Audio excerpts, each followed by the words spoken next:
comparar eso con las características del ARN. ¿Cómo es el ADN? ¿Cómo es el ARN? O sea, tener una idea básica de esas diferencias. Ahora, concepto. ¿Qué es lo que es replicación? ¿Qué es transcripción? Traducción. Esa traducción, ¿verdad? Van a hablar de lo que integra, entender un poco qué es lo que hace el ARN de transferencia, qué hace el ARN de mensajero. Hasta ahí, no van a entrar a hablar todavía del subtipo, porque todavía no desarrollamos esa parte. Hay un capítulo del libro que habla de traducción, por ejemplo, que habla así parte por parte qué es lo que va pasando. Es mucho más complejo de lo que parece, ¿verdad? O sea, acá es concepto. Este primer examen es conceptos básicos para que podamos entender lo que venga después, ¿verdad? Entonces, muchas veces nos introducimos mucho a los detalles, pero no sabemos los conceptos básicos. Asegúrense de saber los conceptos básicos primero. Eso es lo que va a hacer que uno entienda después para ir afinando las cosas. Bueno, y el tema de los compuestos químicos, ¿verdad? No, generalidades del examen, donde leer. Ya tienen una idea de cuando hablamos de generalidades, estamos hablando de los tipos de células, los 5 reinos vivientes, qué incluyen esos 5 reinos vivientes, conceptos de biología, de especie, ¿verdad? Las características generales de los seres vivos. Eso es generalidad, ¿verdad? No van a entrar todavía a hablar de las partes de la célula, porque eso no entra para este examen. Esto que estamos desarrollando ahora ya es para la segunda parte, si te lo quieren. Entonces, generalidad es manejar un concepto básico de biología. Algunas cosas específicas, fechas, no tanto, ¿verdad? Generalmente esas fechas que yo suelo sacar de descubrimiento, eso es una pregunta donde sale en el examen. Me interesa más si entienden los conceptos. Y la misma cosa cuando estudian los compuestos químicos, ¿verdad? Ustedes van a estudiar polisacáridos, por ejemplo, ¿verdad?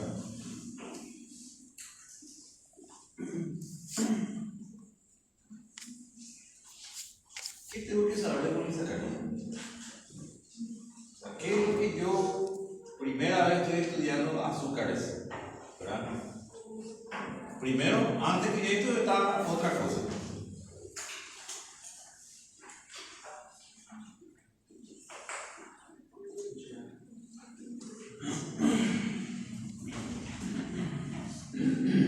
Carbohidratos.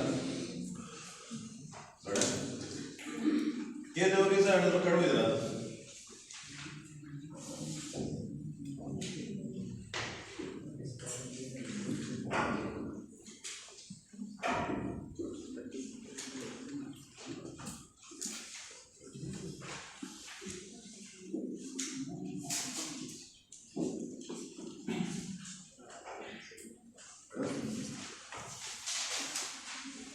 Estudio el capítulo de carbohidratos. ¿Qué son los carbohidratos? ¿Cómo se clasifican los carbohidratos? ¿Verdad? Y ahí cuando hablo de la clasificación ya hablo de la distribución. ¿Dónde encontramos? ¿Dónde encontramos la celulosa? ¿Dónde encontramos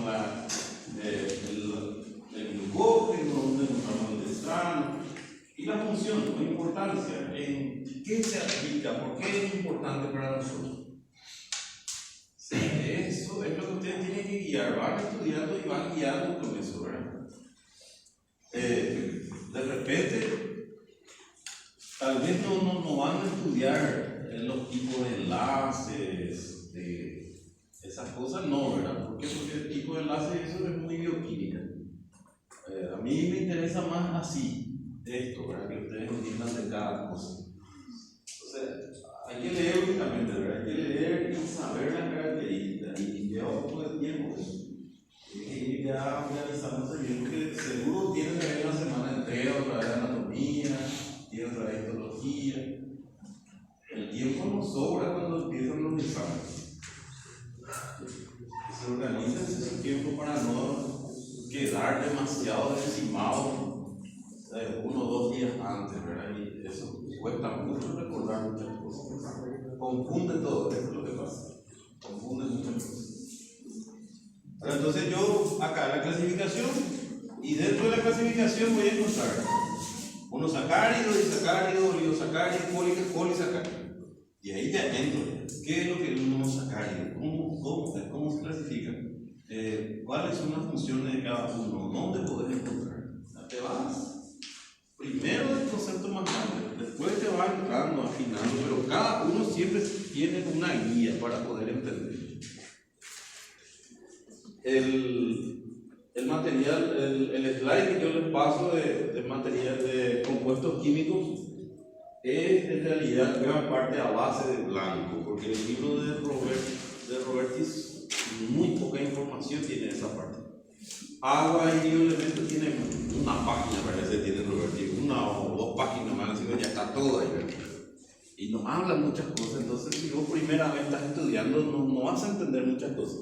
Pero con el libro de blanco sí vas a entender bien muchas cosas, porque te explica así bien detalladamente todo. Y empieza de los conceptos más grandes y va afinando todo. En realidad, te enseña muy bien ese libro. Bueno, quería hablar un poco del centrosoma. Nosotros habíamos mencionado que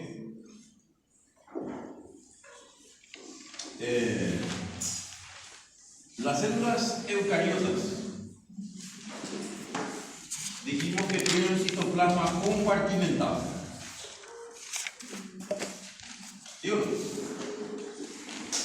¿Qué significa que el citoplasma de la célula eucariota está compartimentado? Ese citoplasma se divide en dos compartimientos, ¿verdad? ¿Cómo se llaman esos dos compartimientos?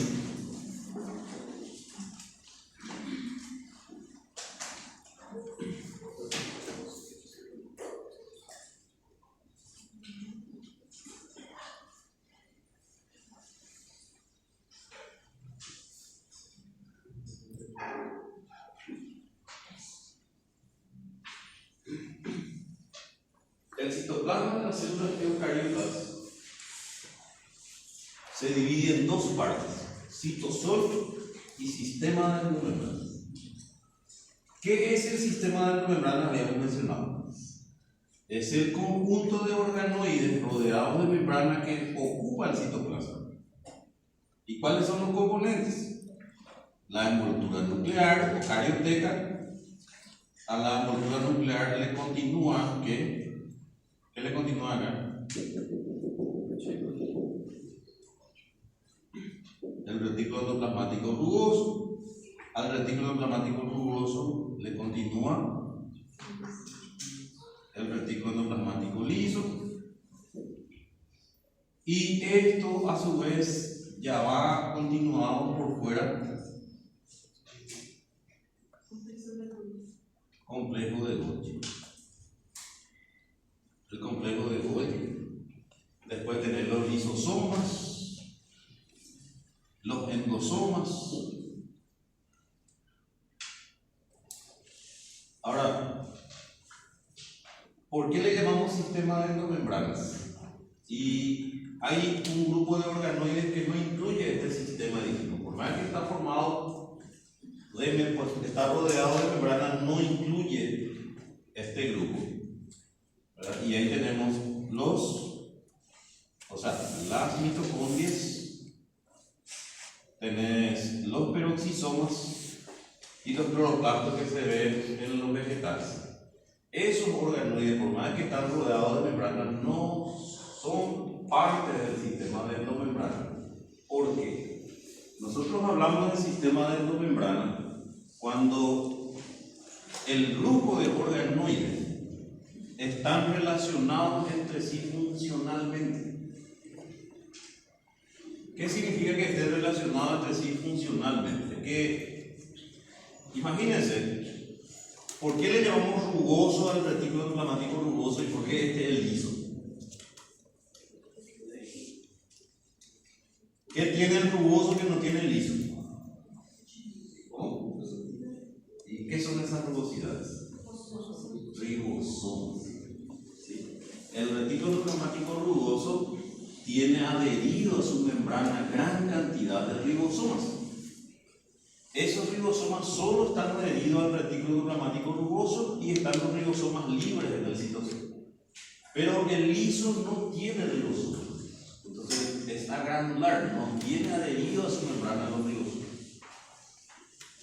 Entonces, con eso uno ya tiene que relacionar. Si cualquier organoide tiene ribosomas es porque en ese lugar se sintetizan proteínas. O sea, el ribosoma nosotros encontramos adherido al retículo endoplasmático rugoso, también están pegados a la membrana nuclear. Y también hay ribosomas dentro de las mitocondrias. Y también hay ribosomas distribuidos libremente en el citosol. O sea, en todos esos lugares se puede formar proteínas.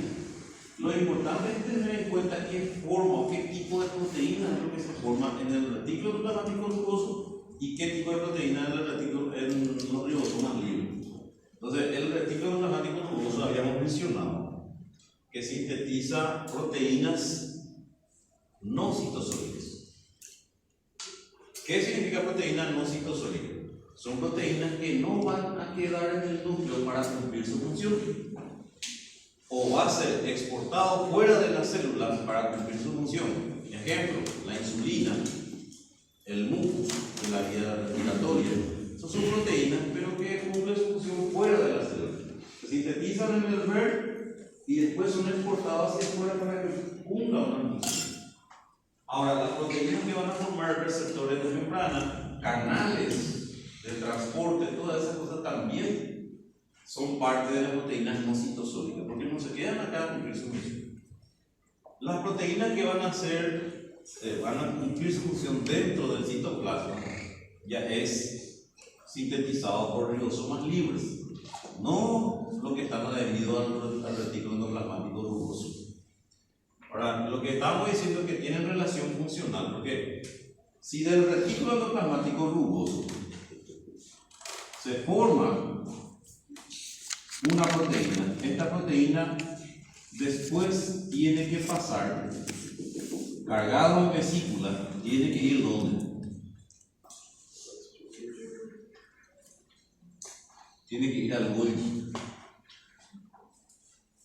Todo lo que se forma en el retículo endoplasmático siempre va a pasar primero al Golgi. Porque el Golgi es prácticamente, como les dije, se ha denominado la aduana de la célula. Todo pasa por el Golgi. El Golgi es el que va a recibir, va a modificar, va a dar los retoques finales. Y el Golgi es el que va a enviar a su destino final esa proteína.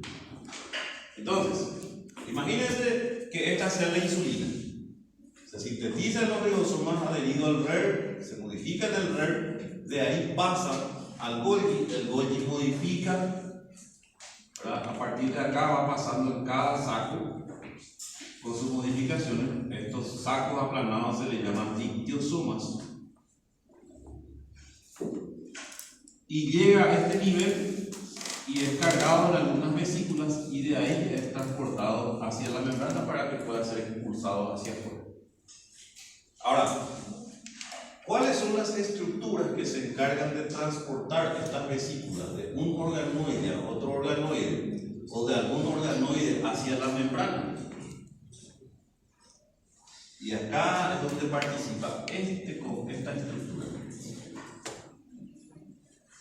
El citoesqueleto es una red filamentosa proteica que se distribuye por todo el citoplasma.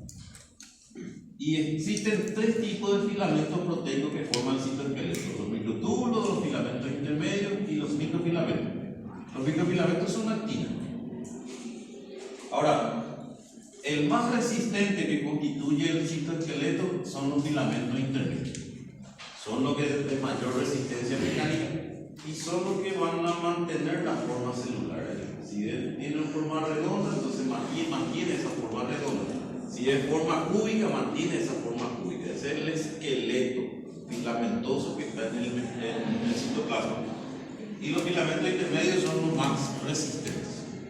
Ahora, los microtúbulos aparte de formar el citoesqueleto,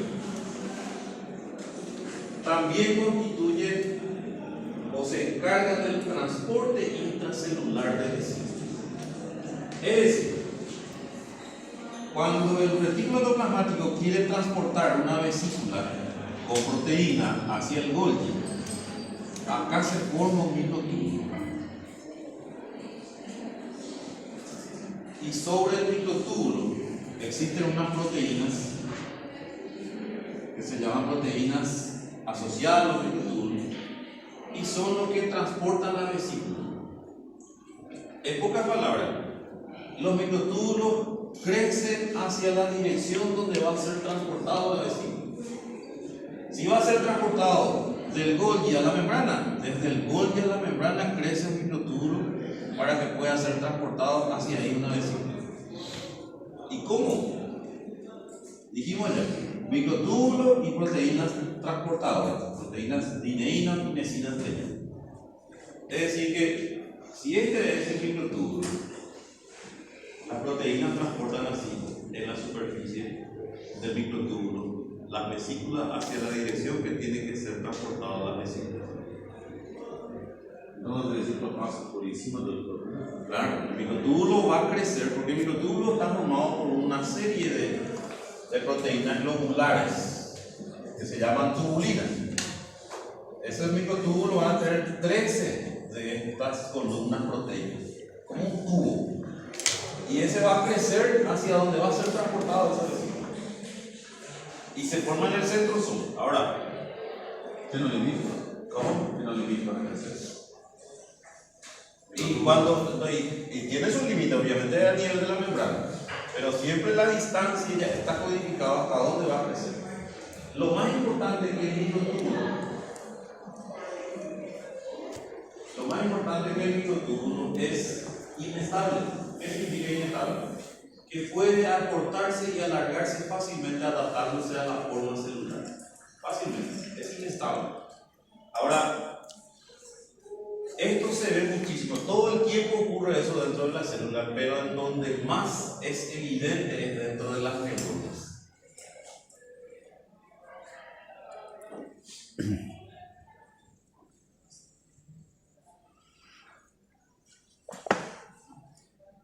Supongamos que esta es una neurona.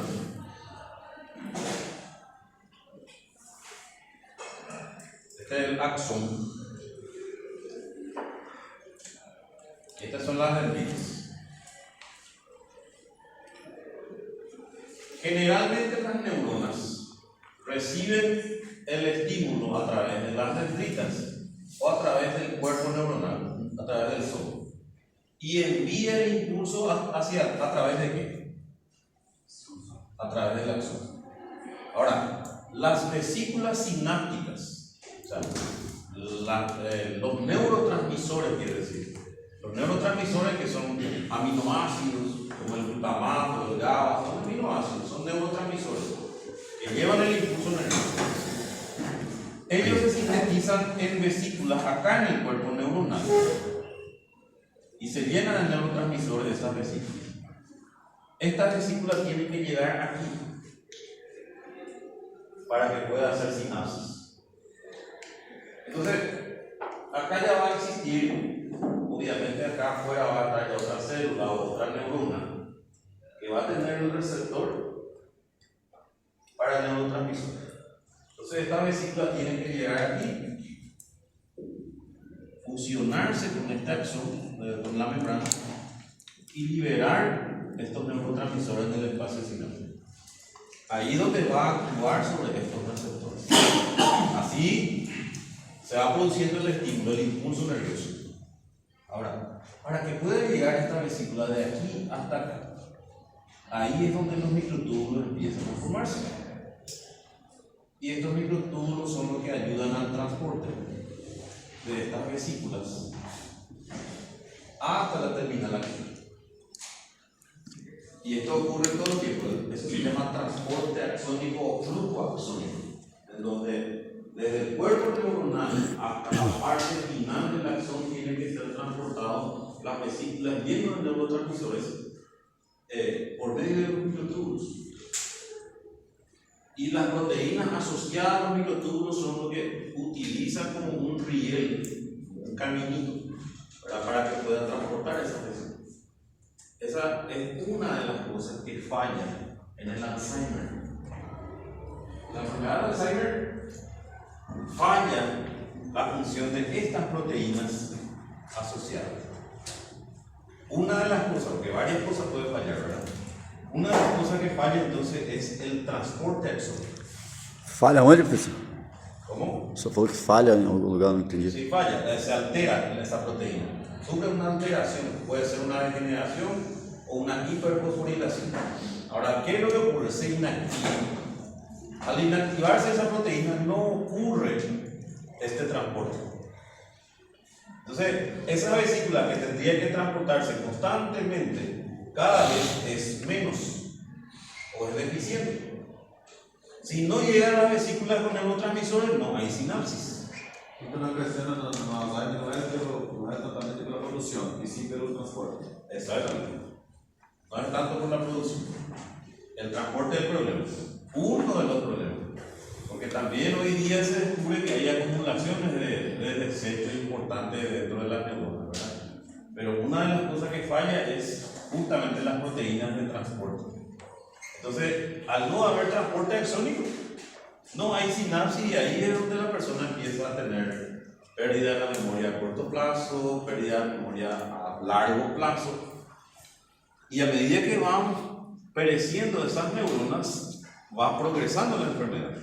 Ustedes saben que si alguna persona, alguno de ustedes vieron a una persona con Alzheimer, van a darse cuenta que cuando empieza con una pérdida leve o esporádica de la memoria a corto plazo.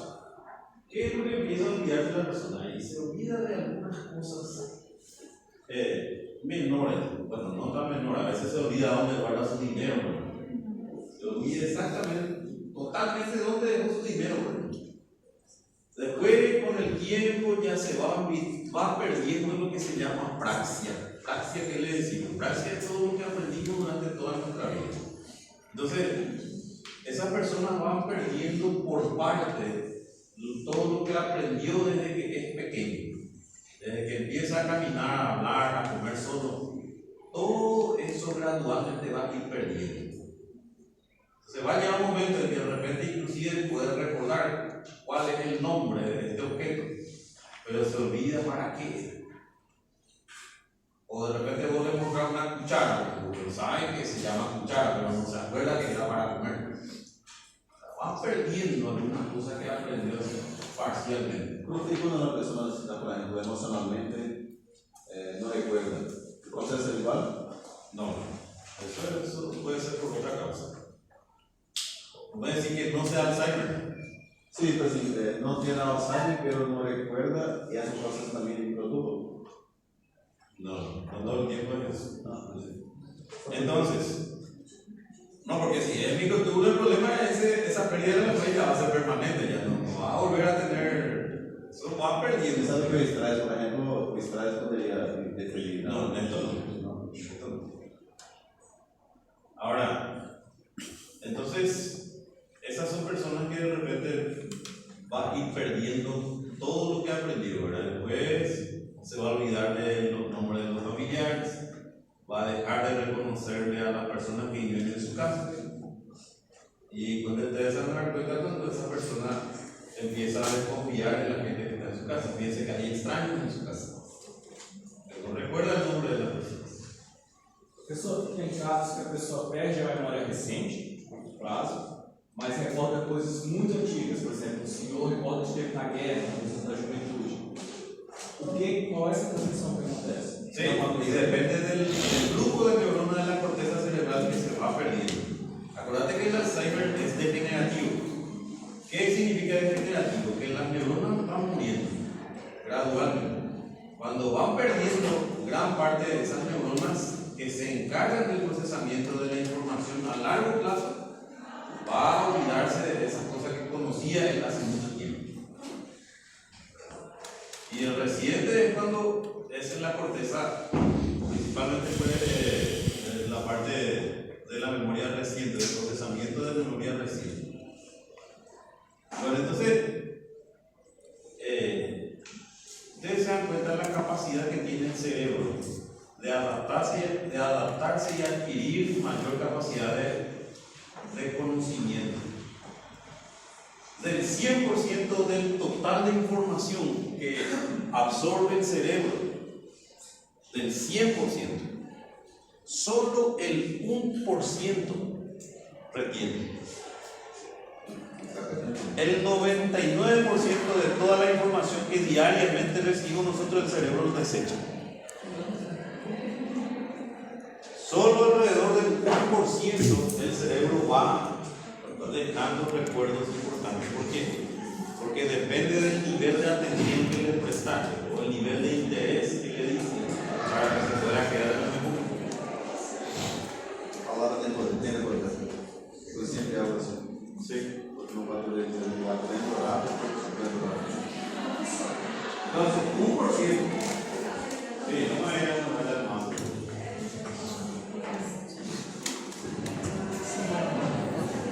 Eu acho que eu vou escrever. Acho que ele não precisa dele nem falar nada, acho que só ele olhar, né?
Eu achei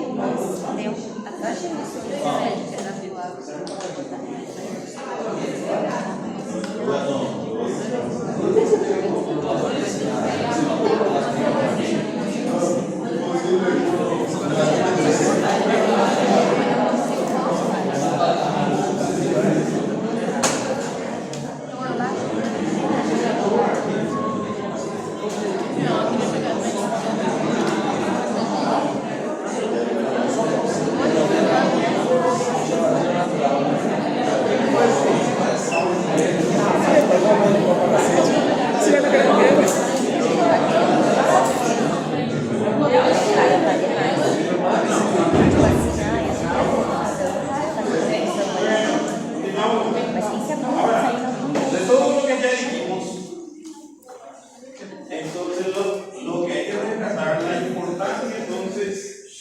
de los microtúbulos para el transporte intracelular de vesícula. Ese transporte intracelular de vesícula, ya sea entre organoides o el transporte axónico, lo importante es recordar que todo lo que sintetiza la célula y transporta de un lugar a otro dentro de la célula o fuera de la célula está a cargo de estos microtúbulos. ¿Okay? Eso es lo que tienen que rescatar, ¿verdad? El tema del Alzheimer es solamente un ejemplo. Por ahí se recuerdan del Alzheimer, no se acuerdan del microtúbulo. Ahora, ¿qué otra función va a tener? Forma la estructura de los cilios y flagelos. ¿Qué son flagelos? ¿Qué son flagelos? Sí. Especializaciones de la membrana ¿para qué? Locomoción.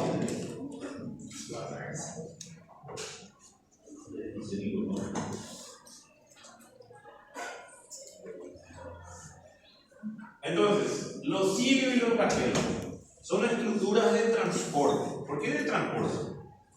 Porque los flagelos dijimos ya que son estructuras alargadas y únicos ayudan al desplazamiento, locomoción. En este caso, en los eucariotas solo encontramos flagelos veloces. ¿Dónde?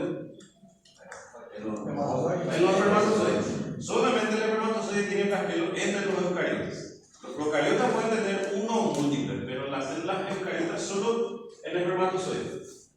Los cilios encontramos en las vías respiratorias y en la trompa, son cortos y múltiples y también son de transporte, pero no es transporte de la célula, lo que hace es transportar sustancia en la superficie de la célula.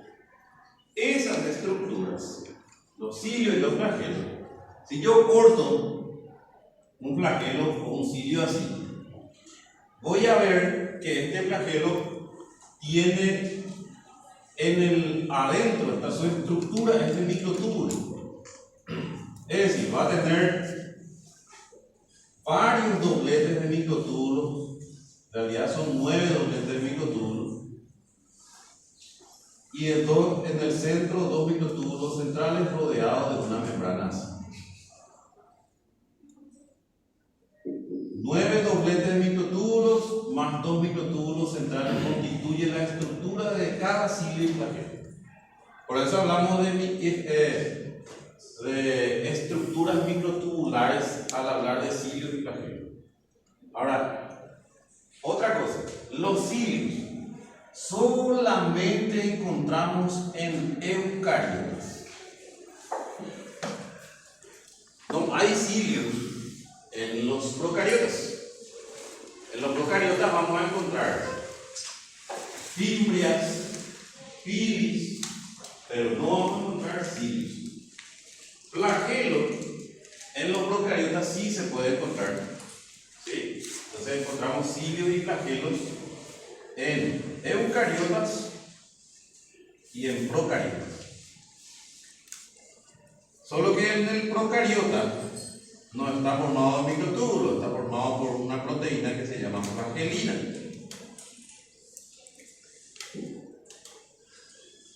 ¿Sí?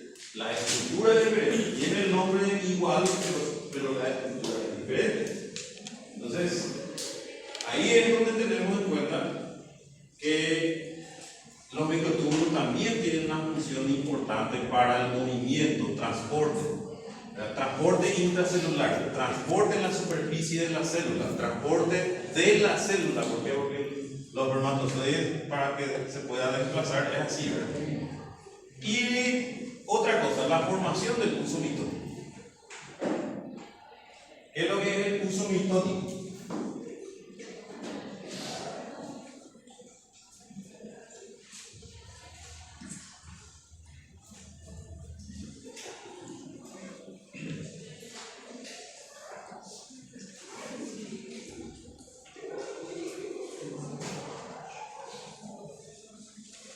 Hay una estructura, es un organoide, pero no es membranoso, que se llama centriolo.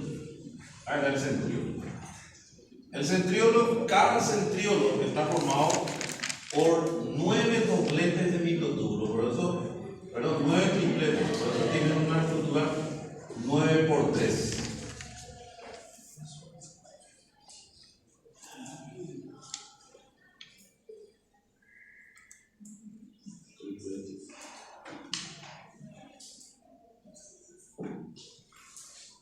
Y la asociación de dos centriolos, hay que recordar que cada célula diploide, ¿qué significa diploide? ¿Qué significa diploide? Diploide, una célula diploide es una célula que tiene 23 pares de cromosomas. Una célula diploide es aquel que tiene 46 cromosomas, 23 pares. ¿Ok? Eso es diploide. Entonces, cada célula diploide, que siempre se representa así, con 2N, siempre va a tener un par de centriolos. ¿Ok? Entonces, acá le puse que está constituido por un par de centriolos, el centrosoma, y un material pericentriolar. Eso constituye el centrosoma. El centrosoma es entonces una estructura que se encuentra en el citoplasma, donde se encuentra el par de centriolo rodeado de un material que se llama material pericentriolar. De ahí es donde se forman los microtúbulos, de ahí brotan los microtúbulos según la necesidad de la célula. Cada célula diploide, cada célula que tiene 46 cromosomas va a tener siempre un par de centriolos. Siempre. Pero hay que recordar que para que la célula pueda dividirse, va a necesitar otro par de centriolos. Para eso, ese centriolo tiene que duplicarse para que pueda dividirse. Y ahí hablamos otra vez de la fase del ciclo celular que ya habíamos mencionado una vez.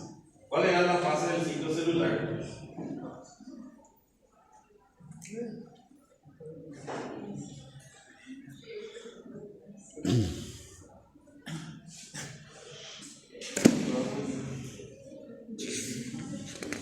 La fase del ciclo celular tenía dos fases.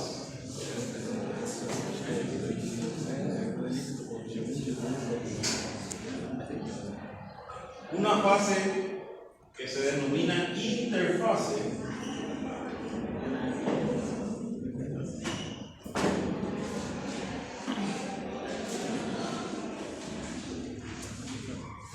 ¿Sí? Interfase. Y otra fase que es la fase de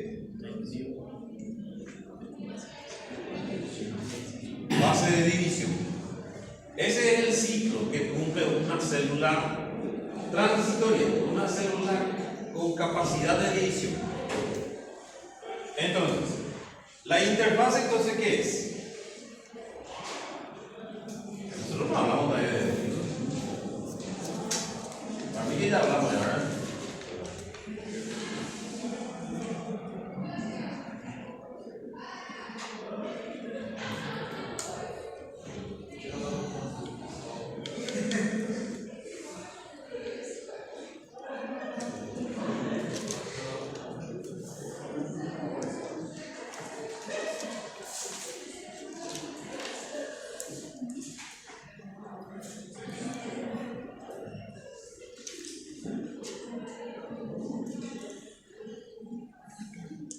La interfase es el tiempo, el periodo de tiempo en que la célula no se está dividiendo, pero se prepara para dividirse.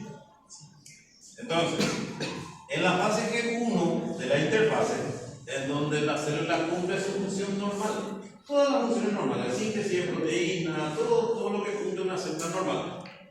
En la fase S es donde se replica el ADN.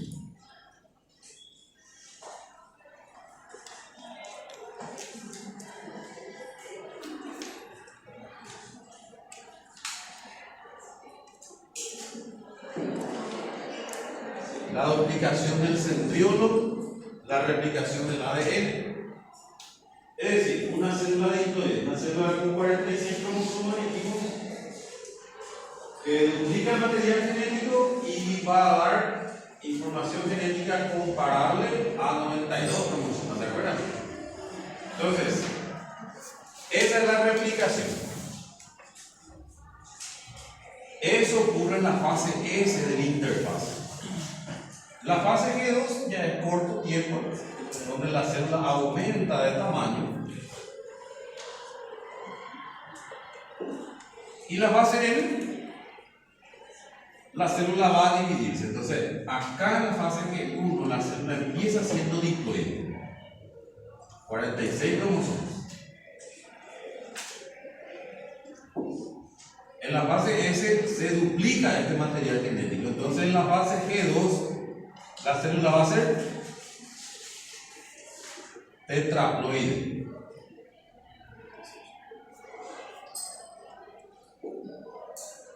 Tiene el doble de 46 cromosomas en la información genética. Entonces, al dividirse, va a dar dos células, cada uno diploide.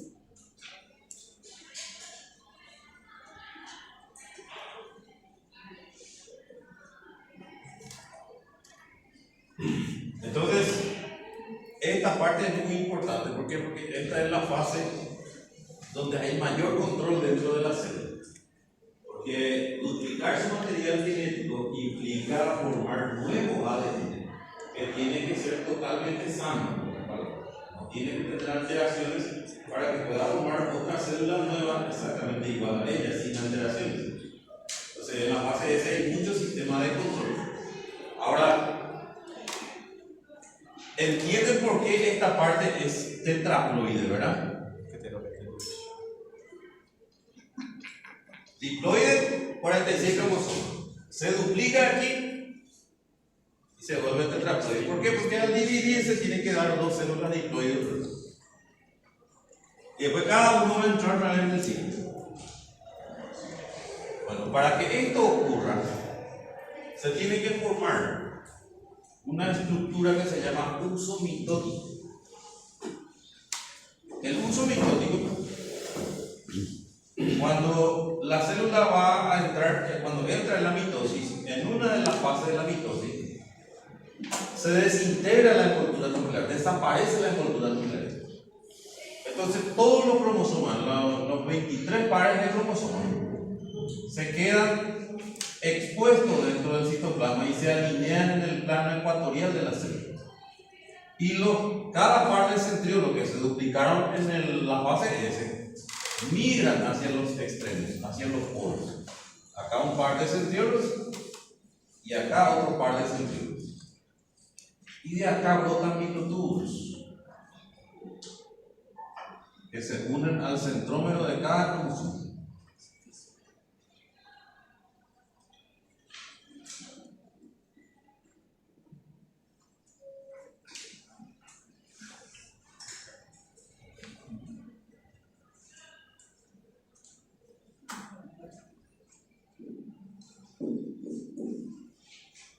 Él se llama uso mitótico. Los microtúbulos se anclan al centrómero de los cromosomas mediante unas proteínas que se llaman cinetocoros y empiezan a acortarse esos microtúbulos. ¿Para qué? Para poder separar las cromátidas. 50% de esto va hacia acá, 50% de esto se va hacia aquí. Migran ¿para qué? Para formar acá un núcleo nuevo, otro núcleo nuevo, es decir, otra célula. Entonces, para poder separar los cromosomas durante la división celular es indispensable la formación del uso mitótico. Y ese uso mitótico también está formado por microtúbulos. Otra de las funciones del microtúbulo, su participación en la división celular. Por eso es tan importante. ¿Son cuántos microtúbulos? ¿Son 2? Sí, 2 microtúbulos por cada cromosoma. Mitosis. Nosotros sabemos que nosotros no hablamos todavía del concepto de la mitosis y meiosis, ¿verdad? Todavía no, ¿verdad? ¿O sí? No.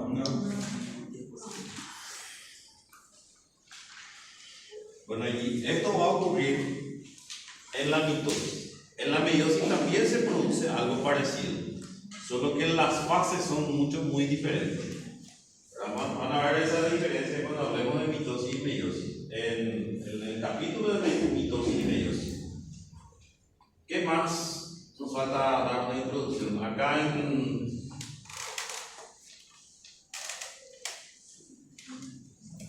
metabolismo celular, peroxisoma ya hablamos. Ya, ¿verdad? Aquí ya hablamos de peroxisomas.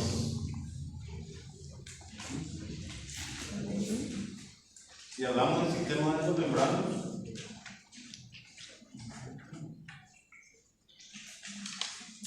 nosotros dijimos cuáles son los componentes del sistema de endomembrana. Dijimos envoltura nuclear, retículo endoplasmático rugoso, retículo endoplasmático liso,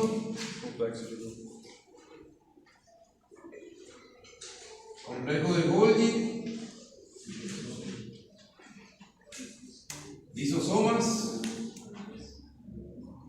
endosomas. ribosomas en las vesículas. Ahora, los que no forman parte, ¿cuáles son? Mitocondrias, peroxisomas,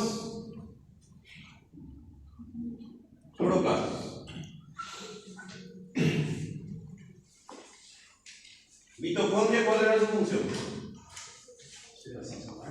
Respiración celular. Ahí se produce la respiración celular.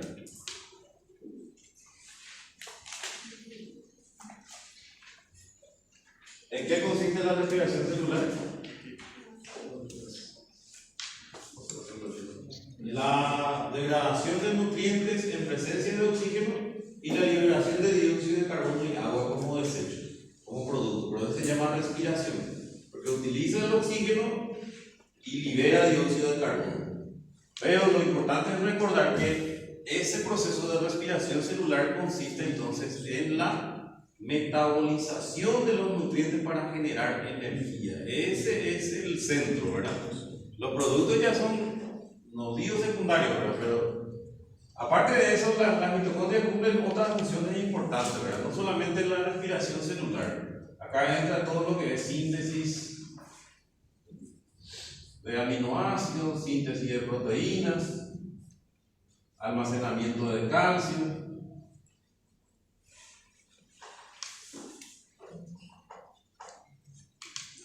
síntesis de esteroides,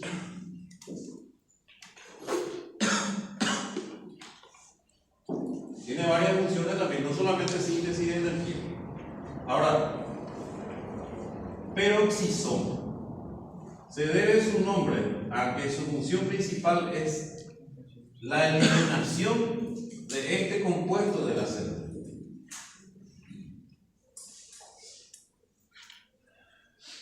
¿Cuál es ese compuesto?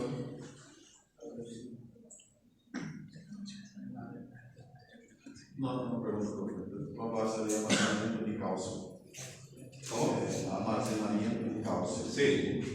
E o retículo endoplasmático? También. La síntesis de esteroides y almacenamiento y liberación de calcio son funciones tanto de la mitocondria como el retículo endoplasmático liso. Ahora, ¿qué compuesto es este? ¿Alguien se acuerda qué compuesto es este? Agua. Agua oxigenada. Agua oxigenada, peróxido de hidrógeno. Y se llama peroxisoma porque tiene unas enzimas capaces de descomponer el peróxido de hidrógeno. ¿Por qué? Porque el peróxido de hidrógeno es un compuesto que se genera dentro de las células como un producto de la metabolización de gases, de ácido graso. Y ese compuesto no puede aumentar mucho dentro de la célula. Si hay un aumento exagerado del peróxido de hidrógeno en la célula, es altamente tóxico. Entonces tiene que haber un organoide capaz de ir eliminando constantemente la mayor parte de lo que se produce en las células. ¿Se entiende? Entonces, ahí tenemos los peroxisomas, que tienen unas enzimas oxidativas que se llaman catalasa, que son los que se encargan de eliminar este compuesto. Aparte de eso, ¿cómo elimina? Va a convertir el peróxido de hidrógeno en agua más oxígeno atómico para que se pueda eliminar más fácilmente de la célula y no es tóxico. El peróxido de hidrógeno integra en los grupos que nosotros también conocemos como radicales libres de oxígeno. Los radicales libres de oxígeno son algunos desechos que se generan y son altamente reactivos. Ellos pueden formar enlaces con cualquier parte de la célula, alterar la estructura celular y llevar a una muerte celular más rápida. Es decir, los radicales libres de oxígeno son los que hacen que las células envejezcan más rápido. ¿Verdad? De ahí es que están los compuestos antioxidantes que nosotros consumimos, ¿verdad? Seguro algún suplemento que ustedes ya leyeron dice antioxidante, por ejemplo. La melatonina, la vitamina C, la vitamina E, el glutatión, todos son antioxidantes. ¿Por qué dice antioxidante? Ayuda a reducir la concentración de radicales libres de oxígeno que son los que hacen que las células se acelere su envejecimiento y su muerte celular. Por eso. Bueno, entonces, aparte de ayudar a eliminar el peróxido de hidrógeno, también la síntesis de ácido úrico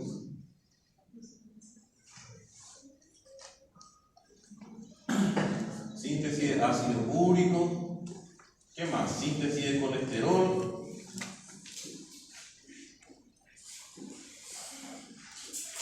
ácidos biliares.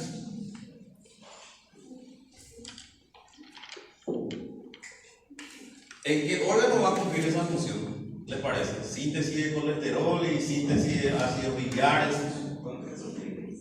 Hígado, siempre hígado. Hígado es el poderoso. Entonces, eso es lo que puede hacer el peroxisoma, ¿verdad? Hay una enfermedad que se llama síndrome de Zellweger. No sé si se pronuncia así, la verdad, pero así se escribe. Es una enfermedad en donde el niño nace con peroxisomas vacíos. Y esos niños no sobreviven, o sea, no alcanzan a sobrevivir ni un año. O sea, ellos sí o sí fallecen todos antes de los un año de vida. Porque imagínense, los peroxisomas tienen varias enzimas que ayudan a eliminar los productos tóxicos que puede producir las células. Si no tiene esas enzimas, si están vacíos, esos productos tóxicos van a ir aumentando constantemente, ¿verdad? Hasta llevar a la muerte sí o sí a los niños. Por eso esos niños no sobreviven, no alcanzan los un año de vida.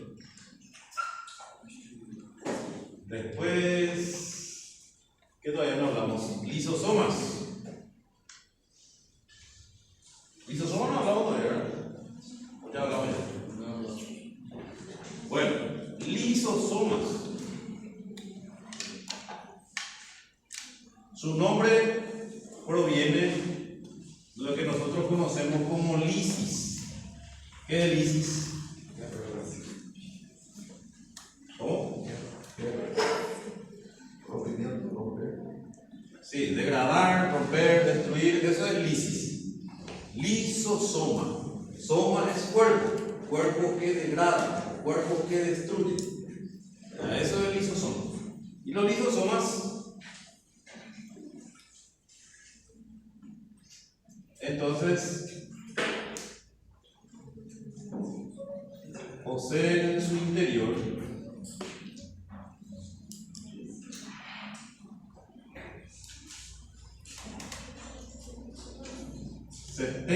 enzimas diferentes.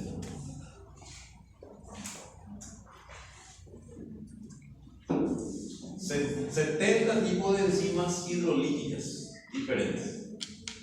Se encarga de la digestión celular.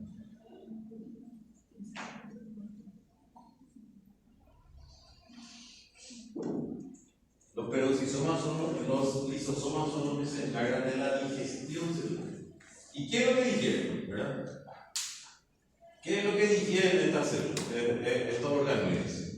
Y bueno, ahí puede digerir partes de la propia célula,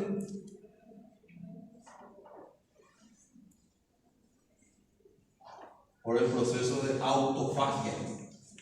¿Sí? Ahí puede restos de membranas,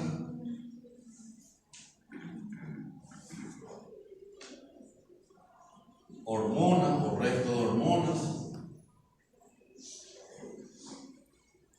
También participa en la degradación de algunos compuestos. Ayuda a la degradación de carbohidratos,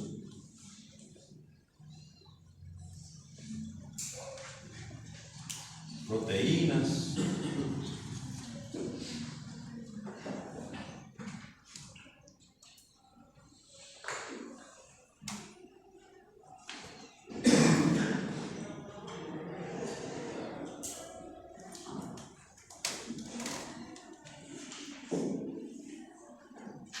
Y también tienen la capacidad de degradar o destruir o digerir agentes extraños a la célula. Si yo le digo a usted, los lisosomas tienen la capacidad también de degradar agentes extraños a la célula. ¿En qué tipo de células se ve especializado? Macrófagos, los glóbulos blancos. Aparte de los macrófagos, ¿cuál es otra célula fagocítica? Entre los glóbulos blancos, aparte de los macrófagos, ¿cuál es otra célula que tiene capacidad fagocítica? No, los linfocitos no hacen fagocitos. Los neutrófilos. Los neutrófilos. No se olviden, los neutrófilos son células fagocíticas también. Ellos pueden fagocitar bacterias, grandes cantidades de bacterias y se suicida con esa bacteria. ¿Por qué le parece a usted que cuando hay una infección en la piel y hay acúmulo de pus, de absceso? ¿Qué es el absceso? ¿Por qué tiene color amarillo blanquecino el absceso?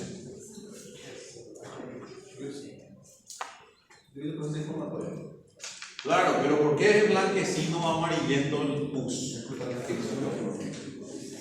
Justamente, gran cantidad de glóbulos blancos cargados de bacterias muertas. O sea, es blanco, la secreción blanco amarillento por los glóbulos blancos muertos, neutrófilos principalmente, que fagocitan la mayor cantidad de bacterias posible y se mueren con las bacterias. Por eso es blanquecino la secreción. Entonces, un macrófago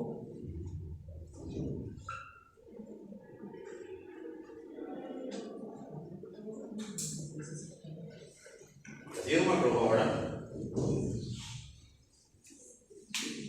Ya reconocen ahora la imagen, de la imagen de ya terminaron, ya se acuerdan, ¿verdad?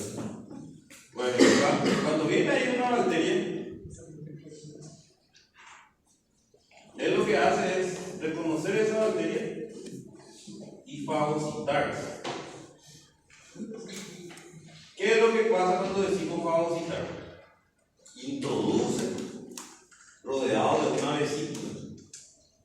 Y acá adentro hay gran cantidad de lisosomas. Entonces, ¿qué? Cuando llega esto, le funciona con un lisosoma. Y al fusionarse la bacteria con el lisosoma cargado de enzimas hidrolíticas, eso es lo que lleva a la degradación, a la destrucción de la bacteria. O sea que la capacidad de los glóbulos blancos de destruir bacterias, de destruir parásitos, es gracias a los lisosomas, que son los organoides que tienen las enzimas hidrolíticas capaces de degradar diferentes componentes de bacterias u otros compuestos. Profe, por ejemplo, cuando la temperatura corporal aumenta, es para potencializar el trabajo del neutrófilo. Sí, ¿por qué? Esa es una pregunta. ¿Por qué la temperatura corporal aumenta cuando hay infección? ¿Verdad? Para aumentar la permeabilidad de los capilares. Para que estas células puedan salir de la circulación, ahí en el lugar donde hay infección, tiene que haber mayor permeabilidad de los capilares para que salgan esas células. Y para que haya mayor permeabilidad, tiene que haber aumento de temperatura. Además, que la temperatura alta también facilita la liberación de marcadores que inducen la respuesta inflamatoria. O sea que la fiebre es como una alerta para que el cuerpo pueda actuar. Bueno, entonces los lisosomas, lo importante es recordar que los lisosomas son parte del sistema endomembránico y que son los que se encargan de la digestión celular. ¿Sí? Digestión celular. ¿Qué digiere? Y puede digerir parte de la propia célula, sustancias, De repente el resto de membrana o el resto de organoides que ya no sirve y el que está ahí dentro del citoplasma, ellos son los que degradan todo, limpian todo, es como el recolector de basura, ¿verdad? Después, degradación de carbohidratos, proteínas y eso que están en el citoplasma también se encargan los lisosomas.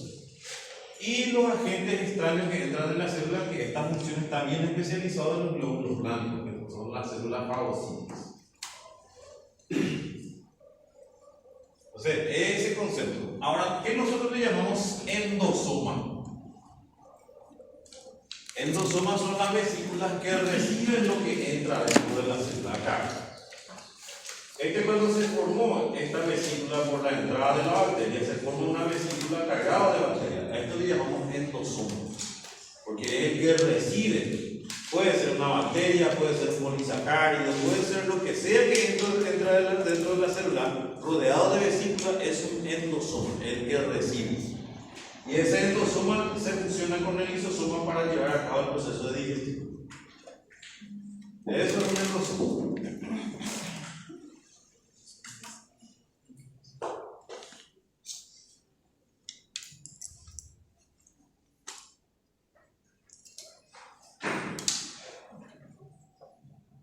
¿Tuvieron ya el papel con el locutor? ¿Cómo? ¿Solo una vez? Aqui só pensaram só